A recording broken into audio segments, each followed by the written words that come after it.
আসসালামু আলাইকুম। কলিজার ভাই ব্রাদার, কেমন আছেন সবাই?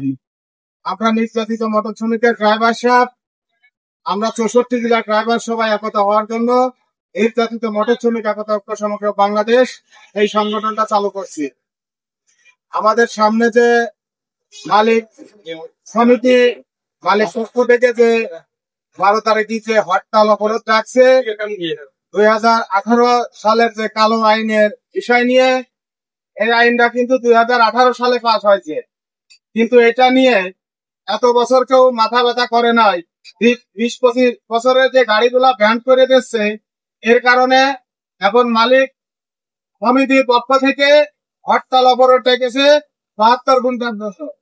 64 জেলা ড্রাইভার সাহেবদের বলে যায়, এই হরতাল অবরোধ যদি ডাকতে হয় অবশ্যই ড্রাইভারদেরকে ডাক দিতে হবে। ড্রাইভারদের উপরে যে কালো আইন জারি করছে সেইগুলো করতে হবে। তাছাড়া আমরা এটা মানতে চাই না। এই কারণে আমরা সারা বাংলাদেশের ড্রাইভার সবাই একতা হয়ে এই কালো আইন প্রত্যাহার করতে হবে। তা যদি না হয়, সারা বাংলাদেশের নির্যাতিত মোটর শ্রমিকের ড্রাইভার সবাই আমরা একতা হয়ে এইটার বিরুদ্ধে আমরা প্রতিবাদ করব। দুনিয়ার মজদুর একক। আমরা চাই যে আমাদের নিরাপদ মহাসড়ক, আমরা যে নির্যাতন হয়রানি হচ্ছি এগুলা থেকে আমরা মুক্ত চাই।